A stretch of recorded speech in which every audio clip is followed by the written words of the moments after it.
Hi, I'm Lori Jones, President and CEO of Avasec Communications and host of StrategyCast. Join me and my guests, innovators, disruptors, and visionaries, as we explore bold and brave marketing strategies that help you transform, scale, and grow your brand. Today, I'm joined by the insightful Carrie LaDue, the visionary behind Limitless Business and a guru in business growth and enterprise value. Our conversations explore so many different things, including the role market research plays in understanding a business's problem market fit versus product market fit, how good market research leads to a successful market positioning, and why it's so important to understand the lifetime value of your customers' impact on a company's valuation and growth strategy. All this and more on today's StrategyCast. And don't forget to check out the most recent issue of StrategyCast newsletter at StrategyCast.com. Just like this episode, it's full of inspiration and a ton of ideas that will elevate your strategies and marketing know-how. A competitive edge starts with strategy, and strategy starts with knowing how to develop one. StrategyCast is a leading marketing podcast that serves up strategic insights, trends, and tips to help separate your business from the pack.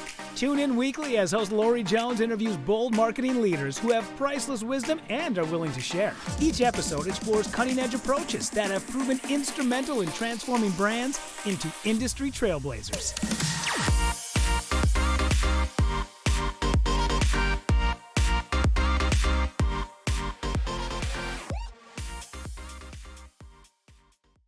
Welcome to StrategyCast. I am so excited to have Dr. Carrie LaDue join the show today. Welcome. Thanks so much for having me, Lori. I tell you, you've got such a wealth of information. It's amazing. We are going to dive into today unlocking business growth, overcoming barriers to scale and accelerate success.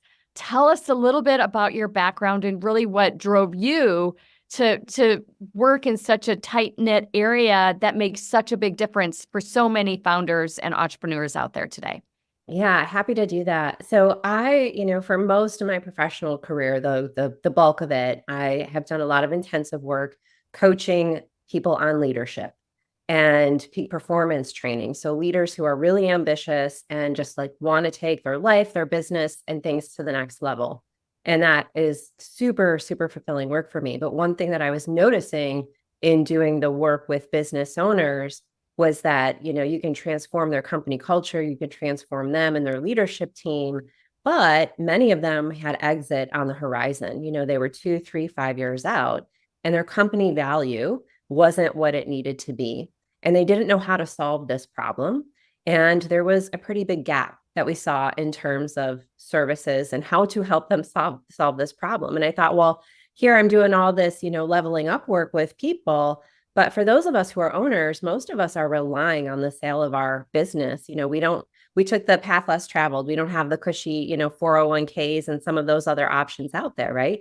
So it felt like a real disservice with our clients to not help them solve that really big, important problem as business owners. And that's really how we got into this work of building enterprise value so that the smaller business owner doesn't leave money on the table at the end of the day. And they're really able to secure their financial future and their families.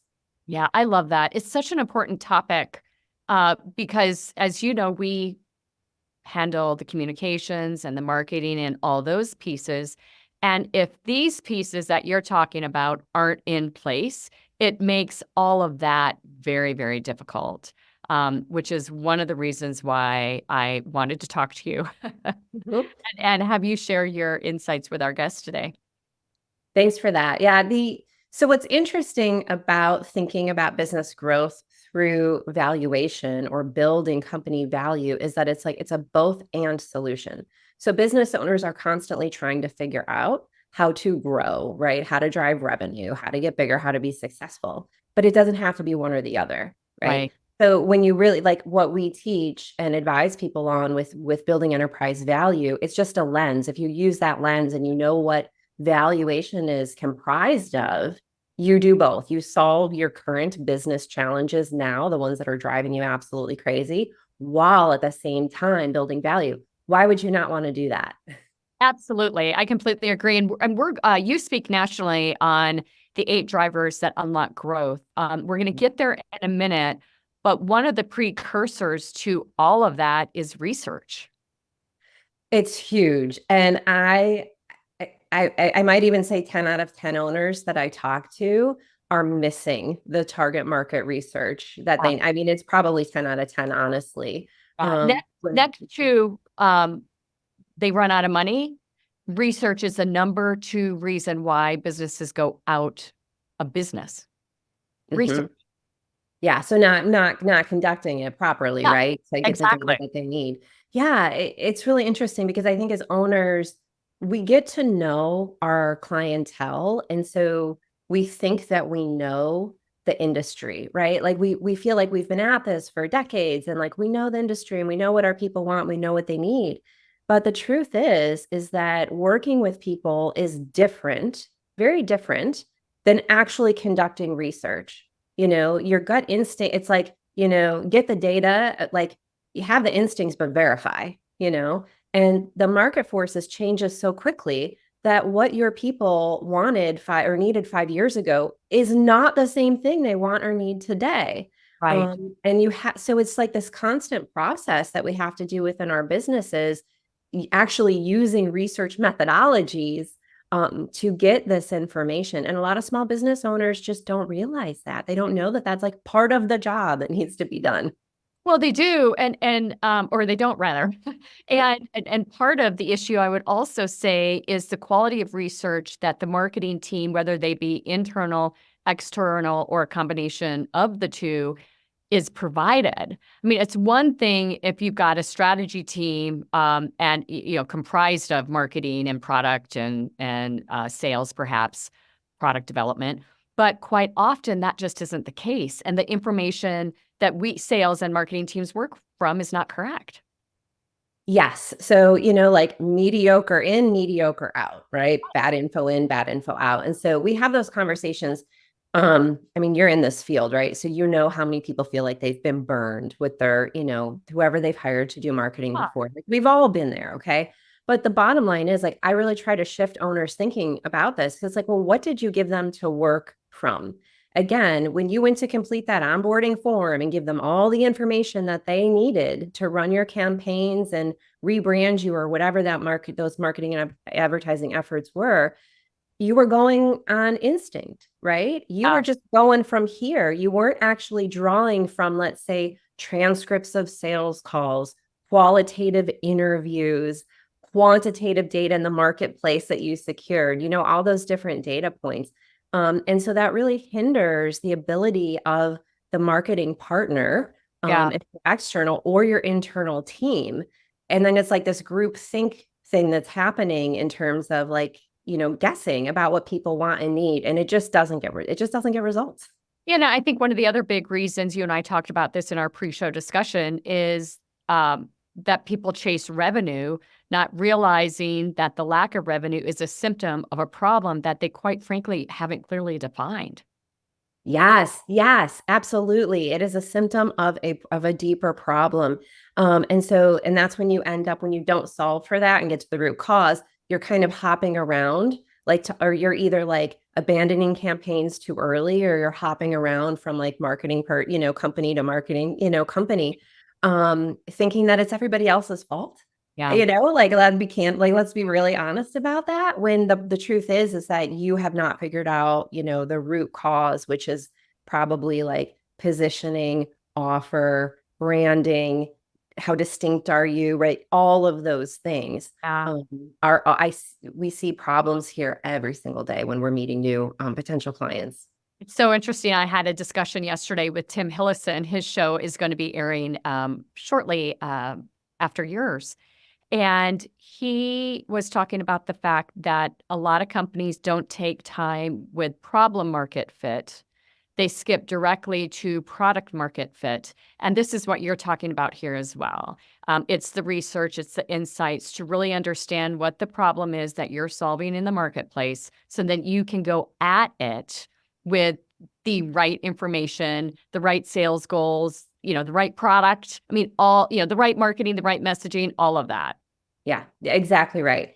And not assuming that you know what the problem is because you were your ideal client, at some point in the Right. past.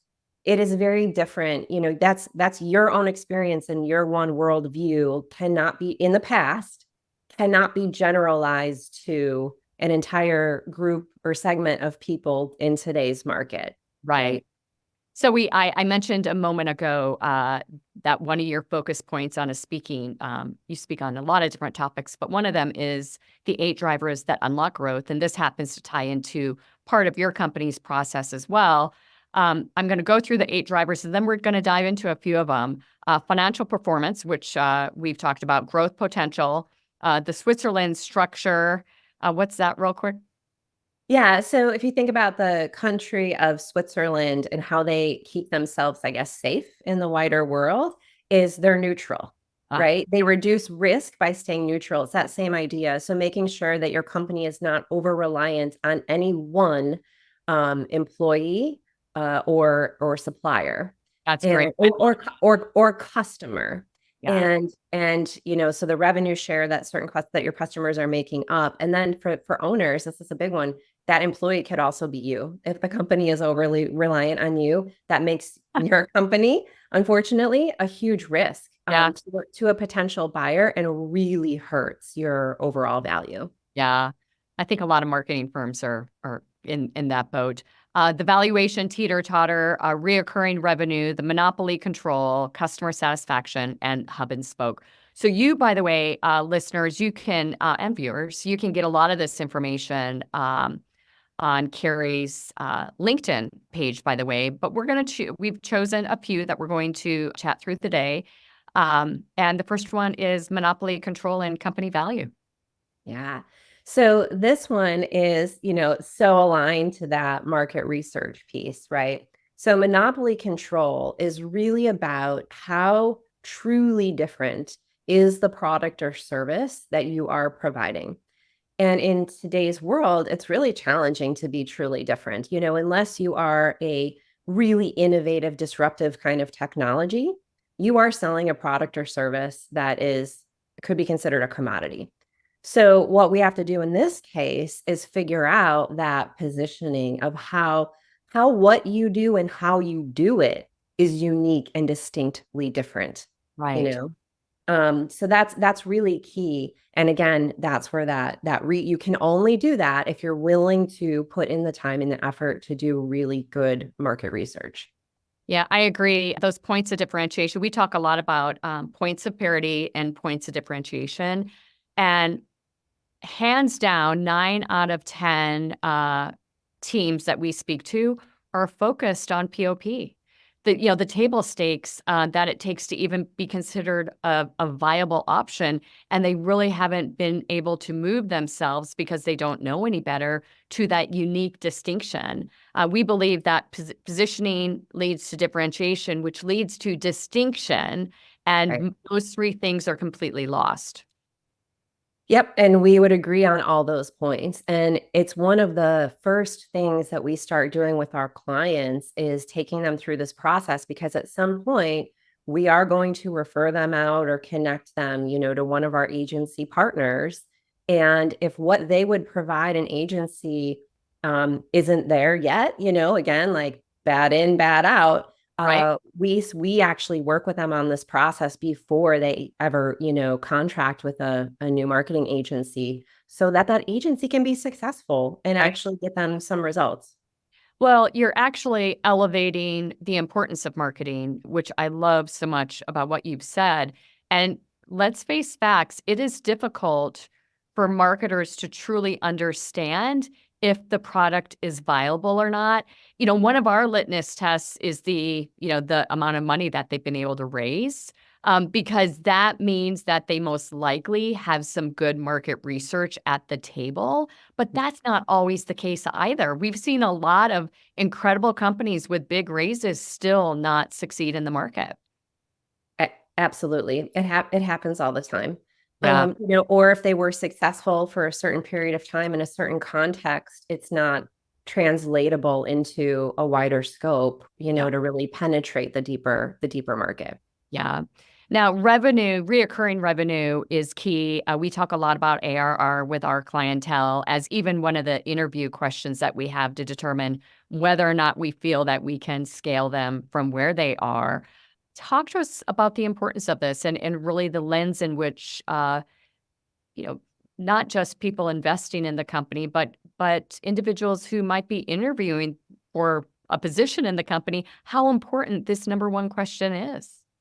About the recurring revenue and it's Yeah, not present. Yeah. So when, I'm always asking businesses about this now because I want to understand, do they understand the importance of this from a valuation perspective, right? right, Because they're looking to exit. So it's key. People are going to scrutinize this do you have a business model that can create recurring revenue? Why? Why is this so important? Recurring revenue means stability, right, right? And a new buyer of your business, they are buying the future revenue stream of your business, not the past, hmm, right? And so some people really, that is mistaken thinking when you go, well, look, we have a really good history of generating revenue. Okay. And right. is this business structured to generate revenue in the future in a reliable, predictable way, right? And so that's why it's important for valuation. But for right now, if you're a business owner and you don't have a recurring revenue stream in your business, you're stressed. Yeah, You are constantly chasing new clients, which is the most expensive thing to do, versus figuring out how to unlock that increased, lifetime value of your current clients with a recurring revenue stream. right. So this is just, again, it's that maximizer. Like it'll solve your biggest headaches that you have today while at the same time really driving up your enterprise value. And what's interesting is that, in SaaS and like other industries, this model of recurring revenue, it by nature, it's just there. So Yeah, then I talk to service-based business owners and they'll say, well, that's just, it doesn't work that way in my industry. it We does. don't think that way. Yeah, My favorite response to them is like, well, if you're going to box yourself into your industry way of thinking, then you're also committing to your industry multiples yeah, for your valuation. And guess what? They're not good. yeah, You know. yeah, So this is what makes you different is thinking differently than the people in your industry. yeah. I mean, a subscription model is a typical ARR, right? But for service firms, it's the ongoing contracts. So and the retainers that we have at the table is what would replace that, or this, the contracts that we work with that may not be subscription. The other thing that I think is really important as part of this point is lifetime value of the customer. So if you, analyzing this are taking a look at, okay, we've got a year one contract, the average contract is 5 years, that's helping the valuation of the company at that stage as well. Yeah. Oh my gosh. Absolutely. Right. So it really is a win-win-win all the way around. It just requires an openness to think differently and to do things differently than you have done them in the past and that you typically see in your industry. Yeah. But there is endless creativity in growing and building a business, which is one of the reasons I enjoy it so much. And so if you are not necessarily that person that's going to come up with those ideas or think about how you reconfigure your offer and your contracts, that's exactly why you should be talking to people who do this work. Because it's such a missed opportunity for yourself and for your business if you don't. Yeah, I completely agree. One of the other components here, and I think this is such a hard nut to crack, is growth potential, and really understanding how you can look at that and what are some of the areas that you should be looking at to understand where you can go or where you should be in order to get you to where you can go. Yeah. So again, because a buyer is going to buy the future revenue stream of the business, they want to know that the company is optimized and structured for growth. And so there's a key question here that we ask to see where a business falls on this driver, which is if 5 times the number of people lined up at your door to buy your product or service, could you deliver it and maintain quality? Right. Right. Very, very few businesses, when asked that question, could say, yeah, we're really structured for growth. And so if you use that question as the benchmark and then think about, well, what would have to be true for us to deliver 5 times and maintain quality? Well, now you start thinking about, have you really productized your service? Have you really created strong SOPs within the company? you're starting to rethink, people in the right roles and the right seats and teaming structures, you kind of start assessing all the different aspects of your business to make that be true. Right. And then again, now if you do those things, you're also getting rid of most of the headaches that you probably have just managing your own business today. Oh, right. For our own business, we just had this discussion, and I referred to it as a what if scenario. Your process is far more eloquent, but I think it's worth it to talk about this because, we've got 10 pieces of business right now that we're up for, 12 FTEs, 20 contractors, and each what if scenario ties into, in our situation, how we're going to staff and maintain quality. And those are a lot of the areas that are very, very difficult we know what our win ratio is. We know, pretty much where it could go. But if you don't have that kind of information, back to the process that you just mentioned, at your fingertips, it's very, very difficult to measure really where you could go, over a 12-month time period, an 18-month time period, or immediately based on a bunch of stuff coming through. Yeah, and this is key. So a lot of owners themselves, they were practitioners of some sort, right? They were in their industry, practicing, loved it, were good at it, and then wanted freedom and autonomy, right? That's where these smaller businesses come from. We're not as a group, meaning owners, all really strong operationally. Right. And in fact, some of us are not, a lot of us are visionaries, right? So you've got to have that person and the people on the team that are really strong operationally, that can see what the moves are to make, to how could we, reconfigure to be scalable and maintain quality. That's project management, that's QA rubrics and SOPs and processes and all those things that a lot of owners just, it's not their zone of genius, and that's okay, but get the people on the bus for whom it is their zone of genius. Yeah, exactly. That's when you hire the right person that can implement all that. So we've talked about 3 of the growth drivers. And again, Carrie is prolific on LinkedIn. You can find a bunch more information on LinkedIn about some of the other drivers. But what I want to dive into next are some of the biggest challenges or mistakes even that people make along the way. And one of those is just guessing at a lot of what we've talked about. Yes. A lot of owners have good instincts. So I don't want to discredit that. It's part of what helps us to be successful in the first place, and trusting our gut. But your gut isn't giving you the whole picture. There are so many variables, and the pace of change is so fast in the business world that you have to be using data to make your decisions. And we see this all the time. So one of the things that we do with clients is we're sleeves rolled up into the P&Ls. And when they're telling us in their intake sessions what's happening in their business and why, we go into the P&Ls and say, really? Because the numbers are telling a different story. And I mean, they're just mind blown every single time. Right? So, here's your gut, but verify with the data. So what are some of the common things that you find in a P&L that an owner just is not, they've got the information, but they just aren't even looking at it that way? Well, I would say the problem starts before, which is most business owners, and unfortunately their accountants and bookkeepers, aren't keeping their P&Ls in a way that is transparent enough. So here's one example. You should know what your cost to deliver a service is on every single different service that you provide. Right. Now, in product-based businesses, they know their COGS. They look at their manufacturing cost, and it's a more simple calculation. For service-based businesses, you're talking about calculating, your labor of your people. Right. It's a little bit different of a formula. And so they really do not know. It's all clumped together, right? And then it's, again, a big guess that this is what it costs. Well, what it costs to operate your company is not the same thing as what it costs to deliver this one, let's say, 6-month package that you sell, right? And so that is really hurting their valuations because they have no clue. And then what we find out when we pull it all apart and then show their bookkeeper or their accountant, like, this is what you need to track and how you need to track it, the insights there are just they don't have any margins on their services. Yeah. And then think about all the consequences of that. You don't have any margins on your services. Well, no wonder you can't grow, and no wonder you don't have cash flow. No wonder you can't invest enough in marketing. Mhm.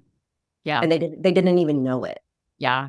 We look at that from an hourly rate, an effective hourly rate standpoint per person to understand precisely where there is or isn't capacity or where we might not be tracking correctly as well. And those are some of the KPIs that we take a look at to really understand, in those what if scenarios on what we can manage based on the potential profitability of the new business coming through the door. Yeah, I love that. Absolutely. Like really, really drilling down 10 more levels than you think you need to is key. And the other thing is that financial performance, which is one of the drivers you mentioned, it's not just about producing revenue, but it has to do with your books and what I was just talking about. So if you don't have super transparent, super pristine books like we've been talking about, that'll give you a discount. If you go to market to sell your business, you're losing money because of it. Right. So it really is a big deal. And hello, it just is going to make your life so much easier as a business owner because you're going to make better decisions. Yeah, I completely agree. Something that we see a lot, some of it's ego driven, but some of it is also just desperation because they don't want to hire outside experts, but thinking that you should have all the answers. Yes. Owners, they walk around their company and they tell me all the time in coaching scenarios, like imposter syndrome, it is real and it doesn't discriminate. It's both genders actually.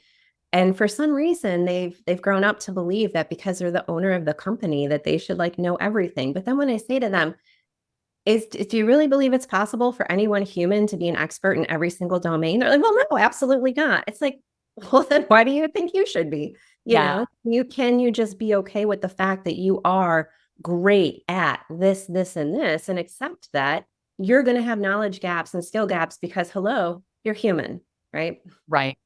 Right. So there's so much emotion at the table, right? And cutting through that emotion, I can imagine, is something that you and your team have got really good at over the years, because that is one of the key barriers here.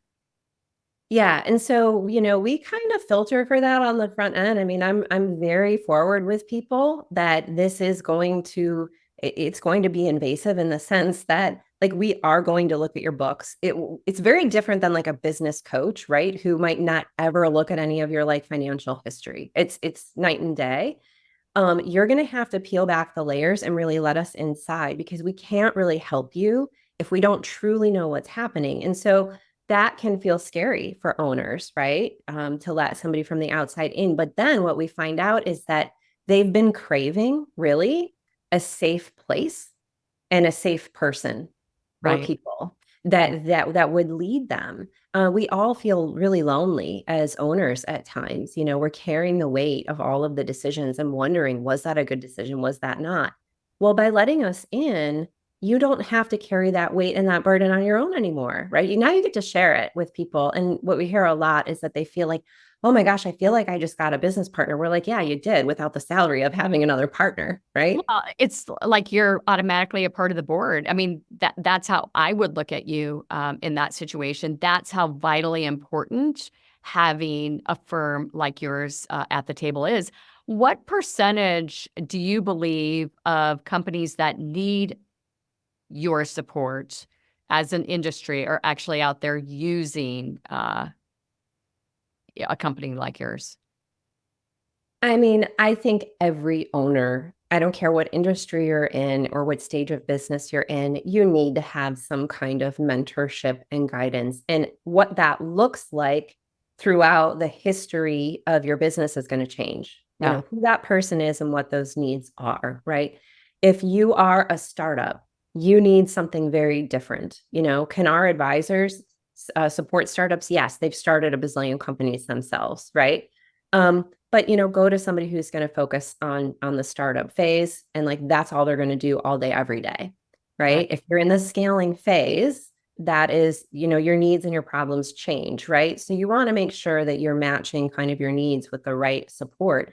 But I can't think of one reason why you wouldn't always have somebody if you want to unleash your potential as a leader, like that's what you do. Think about professional athletes and Olympic athletes. They are getting coached, they are getting feedback so that they can go to the next level. Yeah. Right. So I look at it like that. Like if I'm really being a professional, I'm going to really engage with somebody that can help me to grow and be the best me in this role. Yeah, I could not agree with you more. I think it is it might be one of those litmus tests for us to really dive into now. Do you have a Carrie LaDue at the table, before working with them? I think it's that important. This next area I think is really interesting, and it surrounds not reverse engineering your growth from the desired exit goal. And talk to us a little bit more about what you see there. Yeah. So here's how let's say like 99.5, I know my stats don't they leave very little wiggle room, but it's just what I see. Almost all business owners, how they're planning for growth is they're saying, even with their leadership team or whoever they have on board, well, what did we do last year? Yep. And then therefore, what do we think is a reasonable growth rate for this upcoming year? Mm-hmm. That is wrong. That is so wrong. Like that is going to keep you stuck and stalled out right where you are. So you don't base your future on the past. You say, my future is X. Like I want a $10 million exit. All right. You claim it, you put a stake in the ground. And then you say, now moving backwards from here, what does that mean? If I have a 3-year, run on this, mm-hmm. What does it mean in terms of what growth rate we have to hit in the next year, in year 2, and in year 3? Right. And being able to calculate that out in terms of goals, KPIs, and then put the action plan underneath it. That is not a skill set or expertise that owners have. How would you have that unless you've been trained to do that and you've learned and practiced and tried and done it, But if you don't plan that way and reverse engineer from your exit, I guarantee you are not going to get the number that you want and need when you're actually ready to sell. Yeah. How is, when you put that stake in the ground, you obviously understand the number of employees you need, the number, of accounts you're going to acquire during that time in order to get there. Mm-hmm. How often are situations like talent attraction, big issue today with a lot of companies? How are issues like that affecting the ability to really reach that goal? So I think that talent attraction and retention, it's a multifaceted problem, but it's one that owners often just finger point and blame the external environment. Mm-hmm. There is not a shortage of talented people. It's kind of like that revenue problem, right? Where I'm chasing revenue because I need revenue, and that's a symptom. So if you're having a hard time attracting and retaining talent, the things that we have to look at are culture, huge. Mm-hmm. I'll tell you right now, so many people do not get rid of chronic underperformers. Right. You are a high performing person who is stuck on a team and in a company where other people are allowed to underperform and do it chronically, you go somewhere else. Right. Right. And owners tend to not notice that, or they think they're doing the right thing by holding on to people they're afraid to fire and afraid to let people go and afraid that they won't find the next person, when really all of those fears are what is creating the problem of them not being able to attract and retain high quality talent. Compensation is obviously a part of it too, but it is not the end all be all. For high achieving people, it is much more about, are there high expectations in this business? Is everybody held accountable to them? Yeah. That is a bigger cultural shift that sometimes needs to happen. And we absolutely often are walking our owners through those pieces. How often do you find that they just don't have the right people in the right seats in order to grow to the point that they need to? It's usually a couple of key people that need to be moved, right? It's very rare that we're wipe the slate clean, but there's usually a couple of people. Now, those people either need to be completely moved out or just repositioned. Right. In an They're area where, just not. yes. Yeah. Yeah. Yeah. And yeah, but you have to be willing to really get honest about that. And we build relationships with people who work for us and who've been with us for a long time. So, there's a lot of our advising and coaching is like, come on, like wake up, like really look at the situation here, because underperformance in your business, underperforming employees, it'll kill your business faster than anything else. Yeah, it will. There's no doubt about it. And on that note, we're going to talk about some success stories that you built, with this incredible process and consultancy. The Pinnacle Net rather, which is a managed IT services business. Mm-hmm. So they're a really interesting story because they represent, I think they're a good representation of what we see a lot of, and not only in the IT services industry, but kind of cross industry. So when Brett and Kevin when we first met with them, they had been running their company for 20 years, and that's a lot of our companies. I mean, they've been successful. Like they have a very long track record. And they were both pulling a nice income from the business, and they had a team of about 10 people. But they were starting to think about their exit, and they really figured that they weren't going to get what they wanted or needed because they had gotten an unsolicited offer to buy their business, and it was really low and kind of shook them. That happens a lot. A lot of times people finally come and talk to me because that they've gotten an offer and that was eye-opening, right? That was their moment of waking up. And honestly, their biggest obstacle was like all up here. It was all in their head. Really? So a lot of the resistance with them was, well, that's not how it works in our industry. And like, like our clients are never going to be open to this. And our competitors have never done this. And this is, and then they're part of their industry professional groups, which were kind of making it difficult to like break them out of some of that industry norm thinking. Right. But once they realized everything that was like on the table, like what was at stake for them, they opened up a little bit and became a little bit more coachable. And so what we did was we really productized their consulting work. So we took it from being super bespoke and super custom, which is not scalable and has terrible margins, to productizing it. So it's still a service, but the way it operated improved margins, great SOPs, tight processes, could bring other people in if somebody needed to leave or be moved out.